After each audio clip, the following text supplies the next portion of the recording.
Namaste from the bottom of my heart to all of you homeopaths and homeopathic enthusiasts all over the world. I can see even some of my old students' faces on the scrolling screen. I think they have joined to see if he still has it in him after 10 years of stopping teaching at the UG level. Having said that, let me not waste further time and I'll start with the topic. A topic of great importance today because the world is getting more and more filled with people of the older age groups and they need more attention, not medical attention alone, but in all ways. They need a lot of attention and homeopathy has a lot to offer these senior citizens of the world. So I have made a small presentation which I shall be sharing with you and my thought process will continue along with the slides. Doctor, I just share the screen. Yeah, please proceed, Doctor. Okay, thank you very much. And thanks to the organizers for considering me fit enough to address your great gathering. God bless you.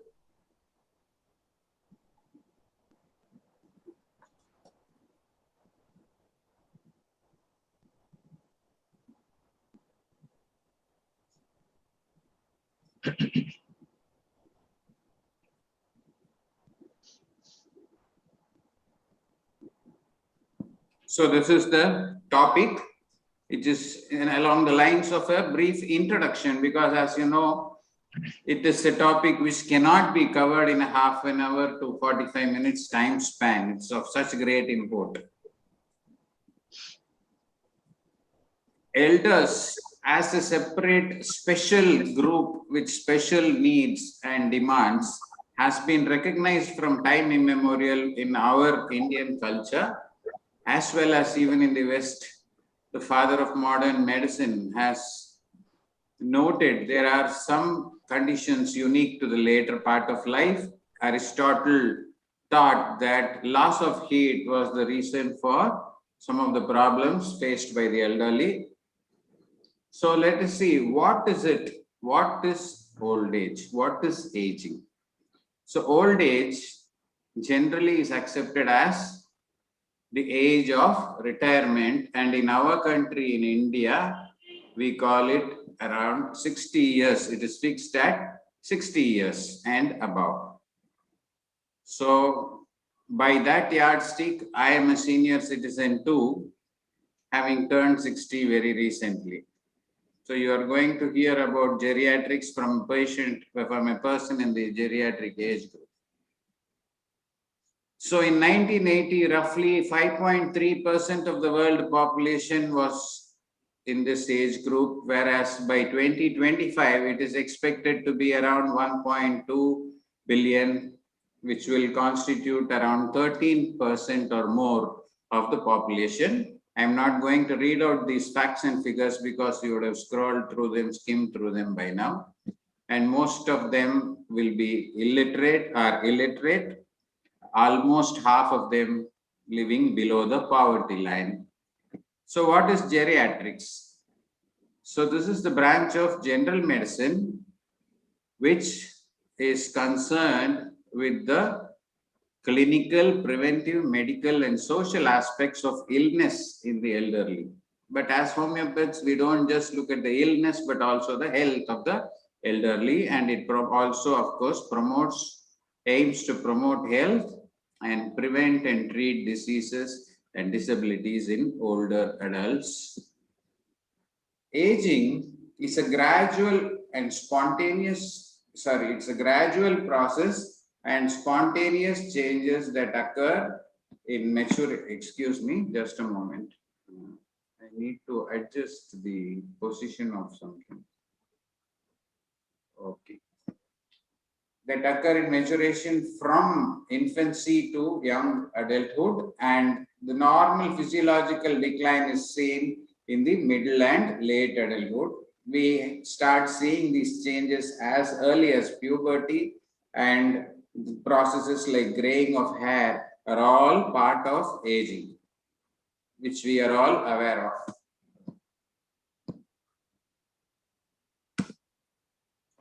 We should remember that aging is not a disease and just a part of life.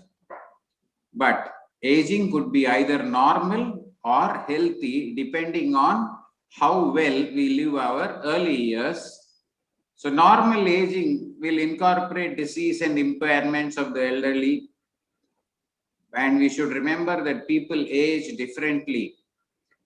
Some people will feel young at 80, and some people I have seen already they start saying, I'm already 50 years old, I don't know how I am going to be. So the attitude depends from, is different from person to person. For example, normal aging may have diabetes, but not all elderly people will have diabetes. Healthy aging means that we are minimizing the effects of aging and preserving the function. And this is definitely almost always influenced by lifestyle choices. So until senescence, the word senescence refers to an irreversible process beyond which there is no further cell growth or multiplication. Until that makes it impossible, one may be able to live a lovely, fruitful, healthy life. So, in order to differentiate what is normal aging process and what is disease, we must be able to separate the pathological or disease processes from the aging process and concentrate on how the physical problems interfere with a person's ability to remain independent. That is how well the person is able to function in his or her own usual environment. But unfortunately today, the so-called usual environment doesn't always apply to people, especially with children living abroad in different climatic zones. These poor people who have been used to the tropics are made to sit in the freezing climes of the west and northern hemisphere or southern hemisphere, and likewise relocating themselves to some posh old age colonies or assisted living setups, etc., because of practical social limitations.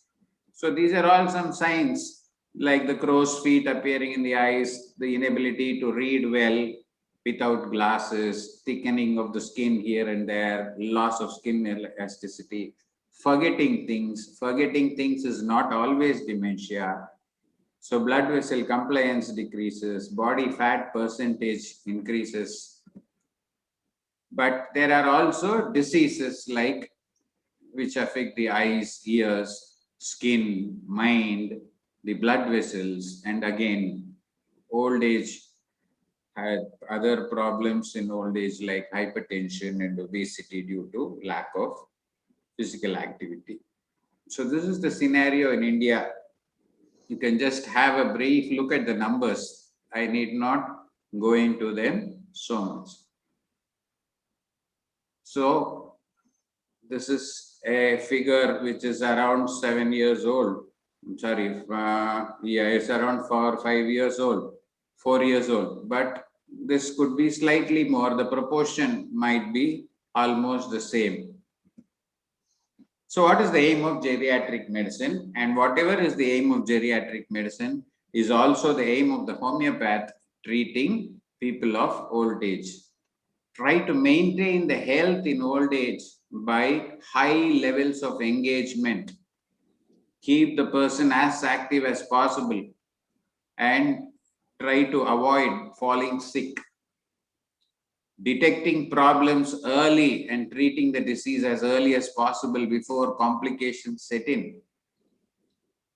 And maintenance of maximum independence as much as possible, proportionate or consistent to the irreversibility of the disease and disability. So as much as possible, try to keep them agile, fit, fruitful, whatever, without deteriorating further. The most sympathetic care and support during terminal illnesses goes a long way in seeing to it that the patient lives and dies with dignity, because that is what people of the old age really expect. They don't want to be dependent on somebody. They don't want to be a burden to their children or others, the society. They don't want to be a, sorry, they don't want to impose themselves on others in order to get the most trivial of tasks done. My father used to say after his stay at the ICU for just 3-4 days, and then he was shifted to the ward, the most demeaning experience which an old person or any person for that matter can have is for you to wait for somebody to come and clean you up. It is not something any person with a sane mind would want to happen to him. So the aim of geriatric treatment will be to ensure that they live with dignity and go in the same way with equal dignity. However, there are so many setbacks which can come, but we should try to minimize the impact of these on the patient. Now, I am going into a little bit of the other factors because every one of these is pertinent for a homeopath to consider while treating elderly people. We should be aware that elderly people are prone for infections, injuries due to either falls or poor vision, getting hurt somewhere. Degenerative disorders starting from osteoarthritis, the wearing out of bones, to various other degenerative disorders and psychological problems. All this make the person more prone to disease, disability and death, and therefore they need special assistance, which is not always available, unfortunately. The physical health problems, joint problems, impairment of the special senses, vision, hearing, smell, taste, touch, everything goes for a 6. Cardiovascular disease, body temperature becomes lower, and major problems like prostate enlargement, diabetes, cancer, then accidental falls resulting in either a stroke or a fracture of some big part of the skeleton, like the hip fracture or thigh fracture, immobilizing them and making them totally dependent on others.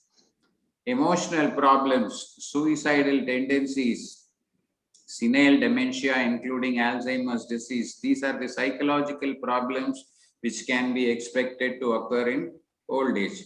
The emotional problems can arise due to a variety of causes, which I shall tell you one by one.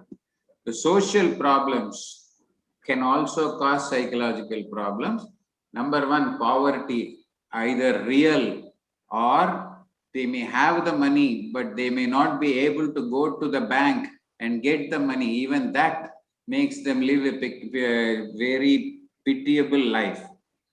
I had a very close relative who had to go through this torture in her last days. After her death, we discovered that she had more than 2 lakhs of rupees in her savings bank account alone, but she never let anyone have the information about her financial status, and she was living a very pitiable life with the hand to mouth existence during the last couple of years of her life. And she had fixed deposits of over 10-11 lakhs and 2 to 3 lakhs of cash in her savings bank account, but it didn't come in handy because she could not physically go to the bank and she did not trust anyone to do the work on her behalf. Loneliness, which is the greatest devil for the elderly people. Loneliness is bad. Feeling lonely in a house full of people is even worse. I don't want to elaborate on this point, but I'm sure every one of you can empathize these feelings because you would have some old people in your house or you would have seen old people going through all this trouble. Dependence. Even to get a postage stamp, not that many people write letters these days, you have to depend on somebody. Or somebody needs to take you to the toilet, wash you up, brush your teeth, feed you. Just imagine. Isolation. Then it is not as if elder abuse is seen only in certain households or certain classes of society. It is everywhere. One of the patients told me one of his own experience. It is better to be poor than to be rich. This was from a rich man. Because his children were torturing him to make a will and share the property even when he was alive without guaranteeing any security for his future, whatever few months or years he was going to be alive. Then this great thing called the generation gap, which leads to a communication gap, which leads to all the misunderstandings due to the lack of communication. The lesser said, the better. Generation gap used to be literally between generations now. Even two siblings, 3 years or 4 years apart, now seem to be belonging to different generations. That is how fast the world is changing. Who would have imagined that I will be able to sit in the comfort of my own clinic and talk to you all, people all over the globe at 8:30 in the night in India? Nobody would have even imagined. Another great problem is that all these illnesses do not always present themselves like they are expected to. A patient might have a severe infection, but still there may not be a fever or a severe cough or something till the last moment when suddenly it could come out as a crisis, and by the time you discover there are already complications setting in. They may have symptoms like acute confusion, a sudden confusion, or suddenly they may lose their appetite and refuse to eat or drink. They may not even feel pain in a condition which is supposed to be painful. I lost my mother due to this atypical presentation. She developed a pneumonia, but she never had fever. She never complained. She was active. She was going about with her work. Suddenly at 11 p.m. in the night, we were all talking and she suddenly started gasping for breath, and an examination showed that she had also got a pleural effusion. Then she was admitted. She lived for a month further, but somehow she didn't respond to treatment. Of course, her age was quite high. She was running 89 at that time, but still losing a mother is a loss to anyone at any age. And these are the things which as homeopaths we look out for in every patient, whether they come with trivial problems or serious ailments. We need to make sure that there is nothing lurking in the dark behind the apparent cheerful face. Sometimes the patient may look very fatigued and tired, but there may be nothing. Sometimes the patient may be looking absolutely cheerful and fresh and full of life, but there may be something great lurking behind. Another thing in this atypical presentation is that there will be a declining of function. They stop walking around, or just they'll come out for a meal and go and sit back. Generalized weakness, which are all generally brushed aside as attention seeking, unfortunately, by the younger generation when they see their own parents who were so active and brought these children up. Suddenly, when they are sitting and complaining of weakness, they think they are imagining or seeking attention. We don't have any right to blame anyone, but It's always better to be safer than sorry. And this approach will go a long way in ensuring that these old people have some peace in life. Suddenly they may buckle and fall. They may extreme fatigue may be there. Suddenly they may lose control over their urination. All these are red lights and tags which make you think that you have to look a little deeper into this. You might be wondering why the word homeopathy is not at all coming and only the general topics are being dealt with. Please remember, all these points are what the homeopath looks out for also, and therefore is able to come to a conclusion regarding what he wants to do or she. Now, elderly people very often underplay whatever problems they have for a variety of reasons.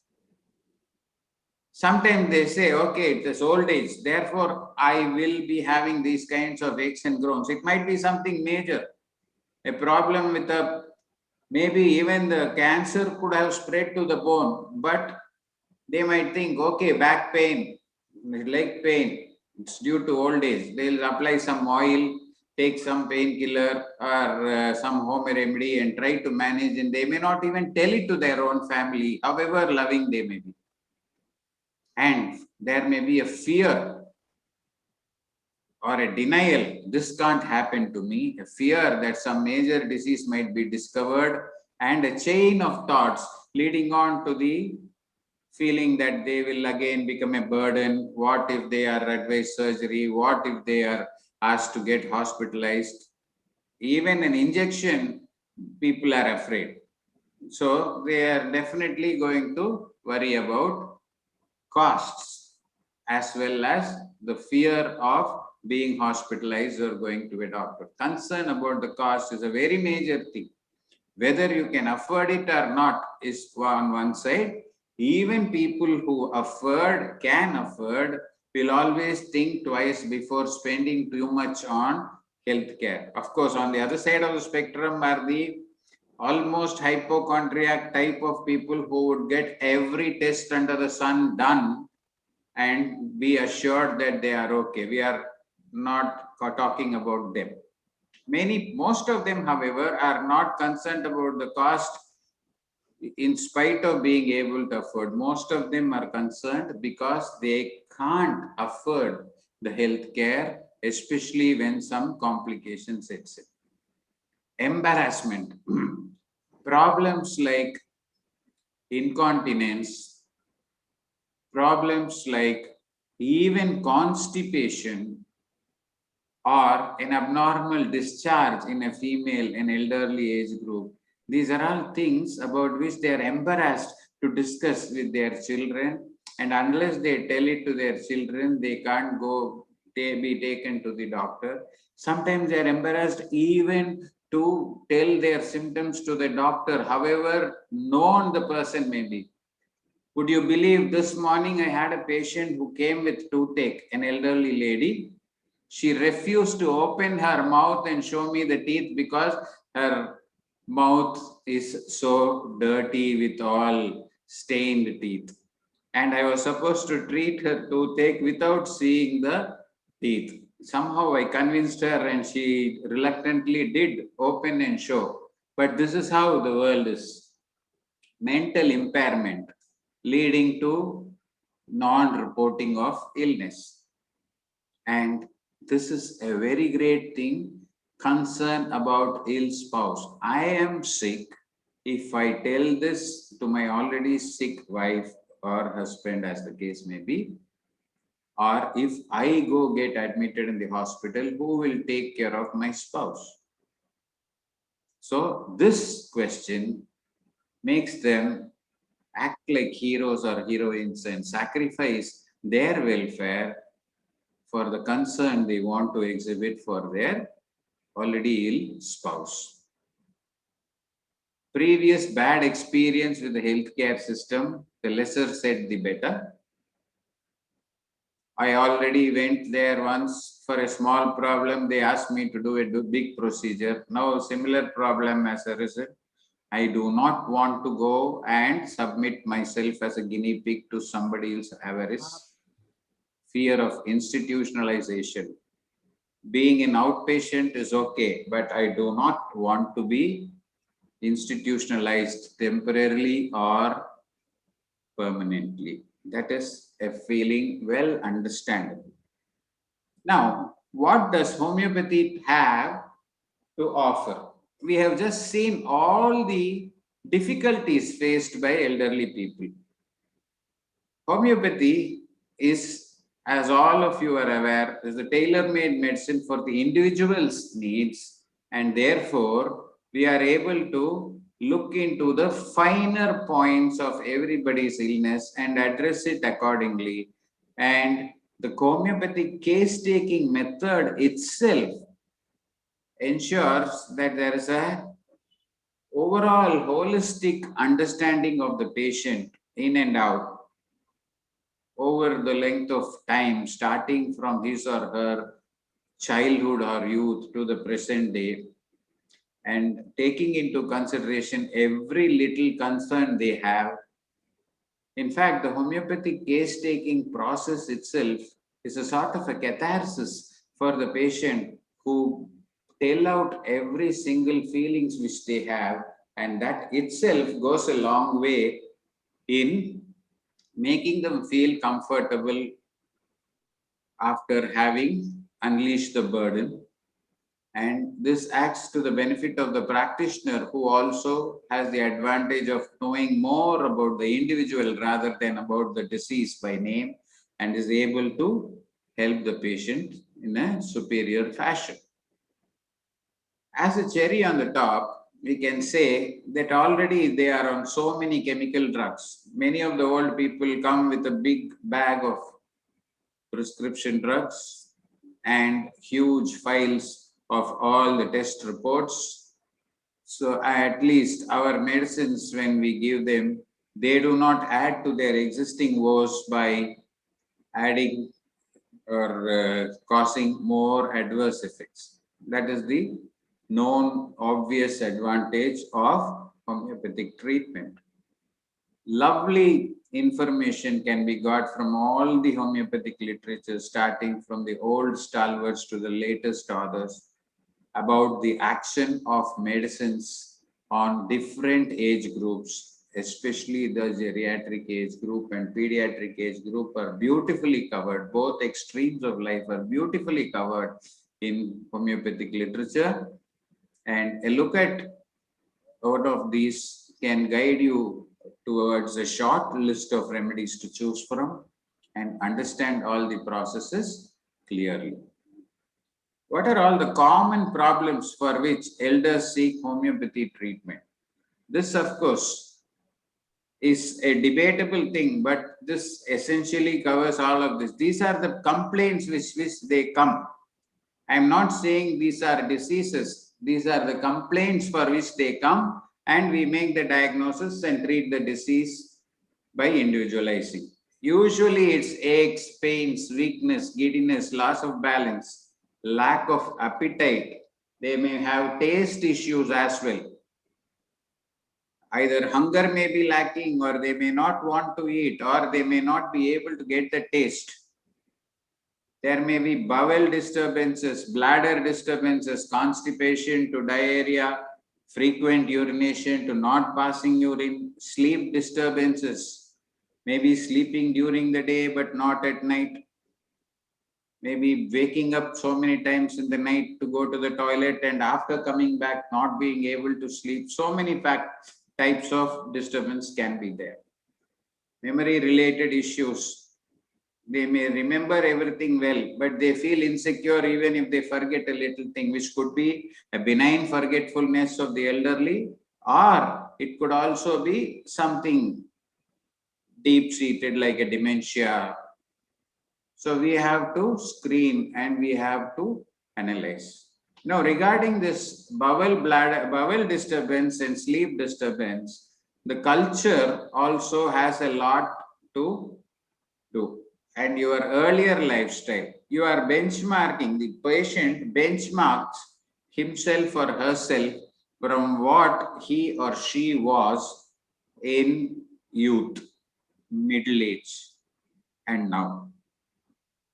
Earlier, I used to pass motion soon after waking up in the morning. Now I am unable to do it. Earlier, I used to get 6 hours of sleep, 8 hours of sleep. I could sleep wherever I sit, whenever I sit. Now I am unable to. This is where the doctor has a slightly greater role to play.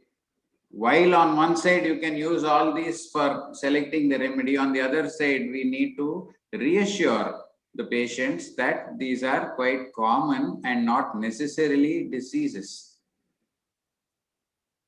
The level to which the doctor, as a patient is dependent on the doctor is so much that whatever you say, they start trusting. Initially, even if they have their own, what do you say, skepticism about what you are going to do to them, later on, whatever you say, they will listen. And the Indian culture, I do not know about any alien culture apart from the one in which I grew up. And here, bowel habits, you are supposed to do the big job before your morning bath. Afterwards, if you do it, you are no longer clean. Therefore, they think that even if they have to drink a cup of coffee before they are able to go to the toilet in the morning, they feel that they are constipated and they get a little concerned. The requirement of sleep after a certain age diminishes, but we need to reassure them constantly. The level to which constant reassurance is needed by patients, I can give you an example. I have a patient who calls me every day, if not every day, at least 4 to 5 days in a week, with the same questions. He is not demented. He needs constant reassurance. They are a childless couple living in a senior citizens colony in their 80s. So every morning around 9:30, I will get a phone call asking some trivial doubt. And the same evening, the same doubt or some new doubt will be sent to me as a WhatsApp message. And if I do not reply to that within the next few minutes or half an hour, I'll get another message, and within 5 minutes, if I don't reply to that, I will get a phone call again.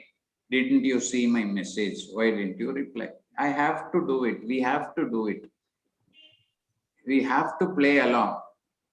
We cannot say, I have given you the medicine for 15 days.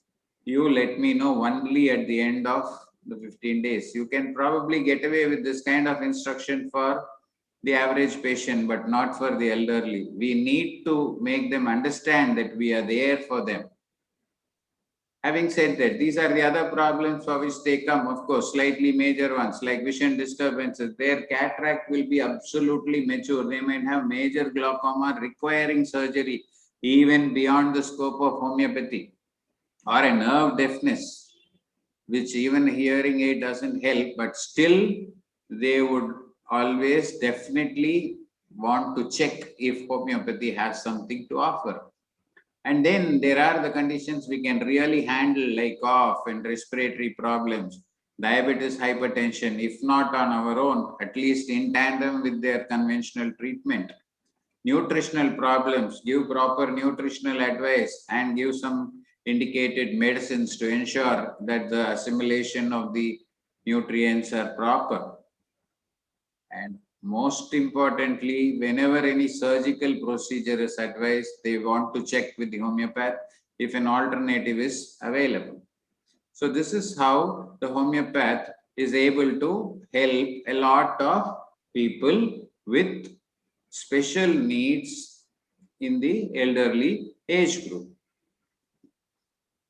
Now, while there are a lot of problems for which we have treated, there are one or two special patients who will always have a place in your memory, And I'm just describing just 2 or 3 such cases where the improvement was so dramatic that it could not be erased from my mind. It doesn't mean that I'm going to bore you with lots of cases, and please, especially homeopaths, please pardon me for not giving any therapeutics or any repertorial hints or any other clinical tips in these things, because I was advised to refrain from this, because the audience also has a lot of enthusiasts who are non-homeopaths or non-medical people, and it would be a little problematic if by their over enthusiasm some of them wants to try 1 or 2 of these medicines, assuming that this would be the right medicine for them. I am not underestimating anybody's intellect or intelligence, please don't take it that way, but I would rather message you in private regarding the queries of prescription rather than speak in the public forum. I hope you understand. So this is about an 85-year-old female who suddenly had bleeding per vaginum, and on the first day itself, she was taken to the gynecologist. Everything was normal, and ultrasound showed a thickness of 6 mm, which was on the higher side for a woman of that age. She gave a history of very heavy menorrhagia problem, very frequent menorrhagia during her menopause. Sorry, this slide was prepared a few years ago. This was the 35 years ago was the wrong number. It should have been 45. It was a typing error made at that time and not corrected still. So she attained menopause around the age of 40 or 45. And 40 years after menopause, she had this bleeding. Then after a couple of doses of medicine, her bleeding stopped, but again returned, and then based on just some clinical repertory indications, a particular drug was given and the bleeding arrested in 3 days. So there have been 2 episodes, one in 2010, and again after that 1 dose of medicine it stopped. 2 years later, when she was around 87, this problem came, and after that it became okay, and her general health was all perfect. She was hypertensive. She was hypertensive from the age of 35. The moment she gave birth to me, this is no one but my mother. And at the risk of being wrong, I treated my mother, even though it would rather be better if a person doesn't treat close relatives, because there is always the risk of not being able to look at things objectively. No wonder this case is close to my heart. She lived for another 2 years after this without this complaint returning. And like I told, in the last 1 month of her life, she suddenly developed pneumonia and then some pleural effusion at a later date, which ultimately took its toll. This is another senior gentleman. He was the managing director of a very huge a general manager in a very huge petroleum company. I knew him before the Parkinson's. He is not related to me anyway. I knew him before the Parkinson's. I did not know him when I did not happen to see him because he had got transferred, and when I saw him, he already had this level of problems. So he came with complaints of sudden confusion, anger, and sexual misbehavior. This man, he was in his 70s, and suddenly he went and grabbed the servant maid, and he tried to make some advances. Luckily, nothing happened. They had separated, pulled him back and all that. Afterwards, after a medicine, he became a little quiet, but The neurologist in the meanwhile was consulted, and one of the drugs which was probably the culprit was withdrawn. In spite of that, the symptoms were continuing, and another dose of medicine made him much better in 3 days. And after that, this problem did not recur. They did not come again for further treatment for the Parkinson's basic issue.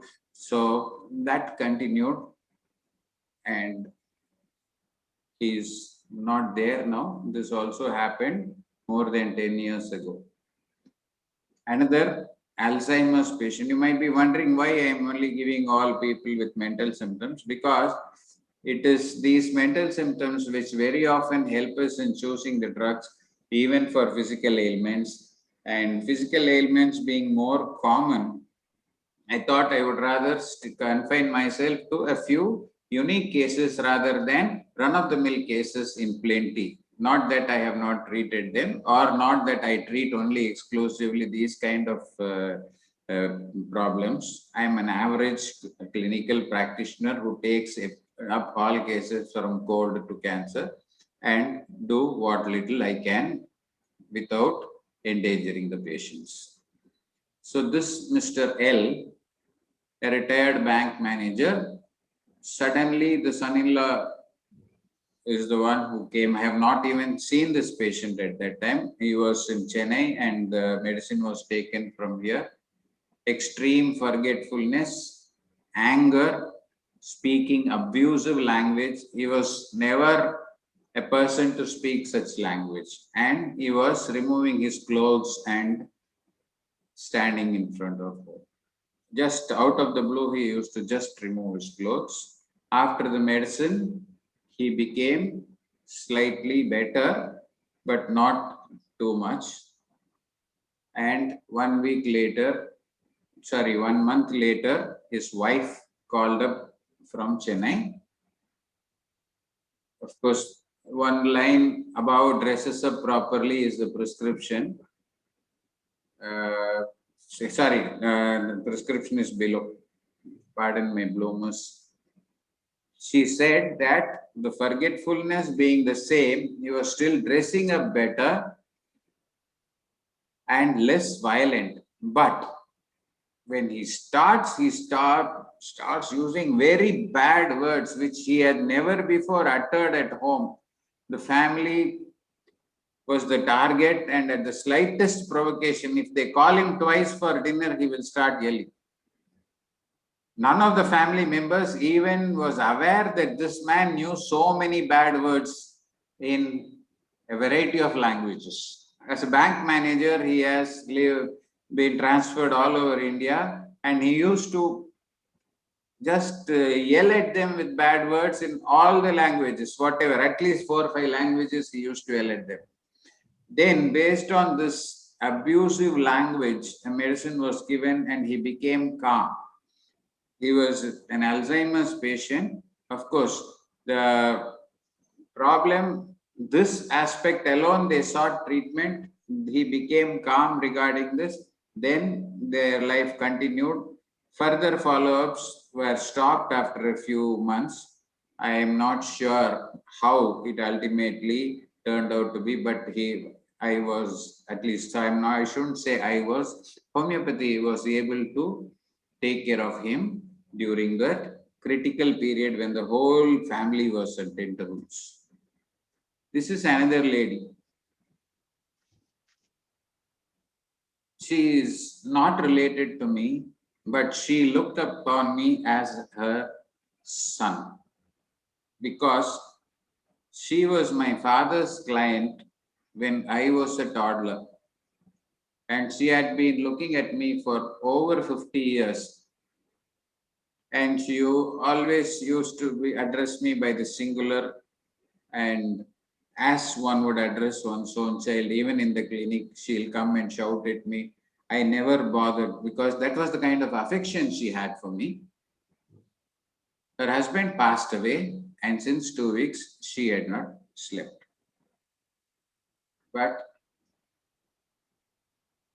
she was having the feeling that the limbs are absent. I'm feeling that my arms are not there, hands are not there. I don't know what to do. After this, first prescription, the improvement came to a standstill. I had chosen the medicine based on her shock and grief. I had ignored her other symptom of feeling that her limbs were absent. So this gave relief, but she did not improve beyond a point in spite of increasing the strength of the medicines.